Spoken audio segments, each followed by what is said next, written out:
नमस्ते। चलिए आज बात करते हैं कुछ ऐसी चीज की जो हम सबको पता है, जिससे सुनकर शायद हम सब बड़े हुए हैं। हिंदी की बाल कविताएं। पर क्या कभी हमने सोचा है कि ये सिर्फ बच्चों को बहलाने के लिए हैं, या इनकी सीधी सादी धुनों में जिंदगी के कुछ गहरे सबक भी छिपे हुए हैं? बस ये चार शब्द और दिमाग में फौरन एक धुन गूंजने लगती है ना? एक सुकून, एक बचपन की याद। लेकिन अगर हम इस सादगी से थोड़ा आगे बढ़कर देखें तो इन कविताओं के पीछे एक पूरी दुनिया नजर आती है। एक ऐसी दुनिया जिसके अपने नियम हैं, अपनी कहानियां हैं। तो असली सवाल यही उठता है, इन धुनों के पार ये कविताएं असल में सिखाती क्या हैं?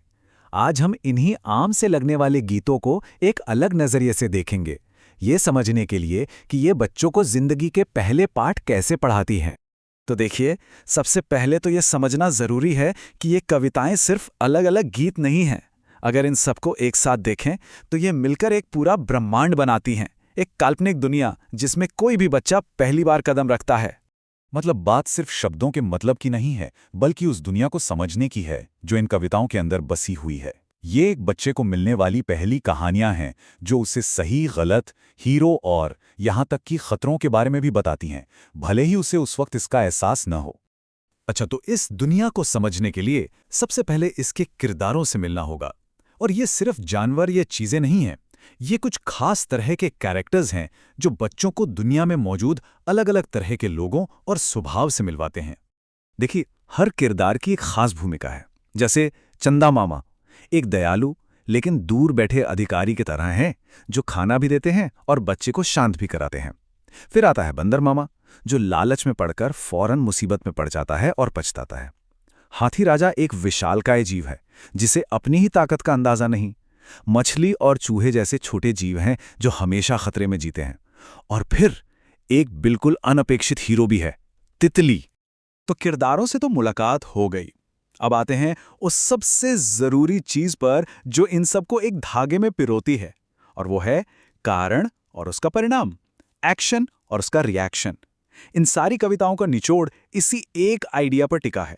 इस दुनिया का जो सेंट्रल लॉजिक है वो बहुत सीधा साधा है।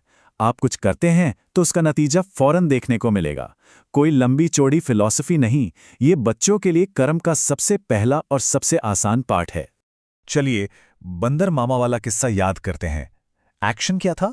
लालच में आकर गरम गरम रसगुल्ला खा लेना, और नतीजा फौरन जीभ जल गई लब से, और फिर रोए और पछताए। एक्शन और उसका नतीजा बिल्कुल आमने सामने है, लालच का दर्दनाक सबक।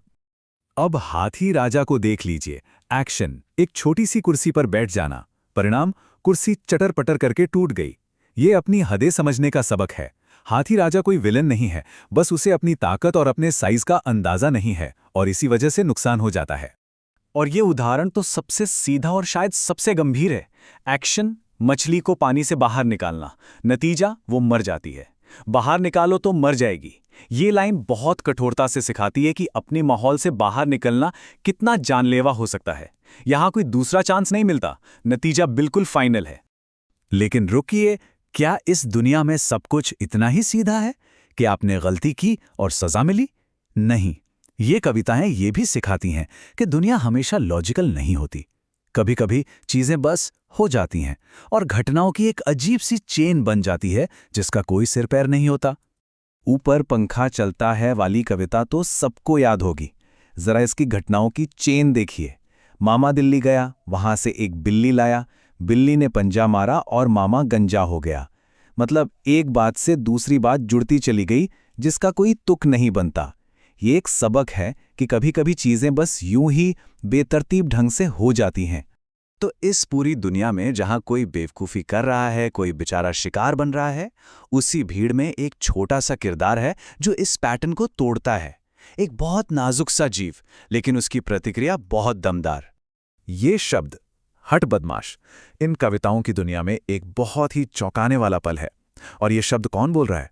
एक तितली। जब ड्राइवर उसे अपने पास बुलाता है तो वो डर कर भागती नहीं है, नहीं शिकार बनती है, वो पलट कर जवाब देती है। वो अपनी सीमा तय करती है।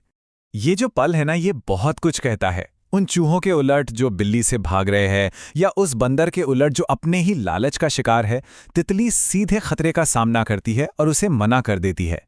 ये आत्मसम्मान और अपनी बात पर खड़े होने का एक जबरदस्त सबक है जो एक बहुत ही प्यारे से गीत में छिपा हुआ है। तो चलिए अब इन सारी बातों को समेटते हैं। आखिर ये छोटी छोटी कविताएं हमें दुनिया के बारे में क्या सिखा रही हैं? इनके अंदर कौन सी समझदारी छिपी है? देखिए, आखिर में ये कविताएं कुछ बहुत जरूरी बातें सिखाती हैं। पहली, कि हर एक्शन का सीधा नतीजा होता है। दूसरी, ये दुनिया लालच और खतरों से भरी हुई है। तीसरी, अपनी हदों और अपने सही माहौल को जानना बहुत जरूरी है। चौथी, हाथी राजा और बंदर मामा जैसे अथॉरिटी फिगर भी बेवकूफ हो सकते हैं। और सबसे अहम, अपने लिए खड़ा होना एक बहुत जरूरी हुनर है, जैसा कि हमें तितली दिखाती है। तो कुल मिलाकर ये सिर्फ गाने नहीं हैं, ये तो एक तरह का शुरुआती नैतिक कंपास हैं। ये बच्चों को एक ऐसी दुनिया से मिलाते हैं जहां फैसलों का मतलब होता है, जहां खतरे असली हैं लेकिन जहां हिम्मत और आत्मसम्मान की भी जगह है। और ये सब कुछ इतनी प्यारी धुनों में पिरोया गया है कि उन्हें भूलना नामुमकिन है। और यहीं पर एक बड़ा सवाल हमारे सामने आकर खड़ा होता है।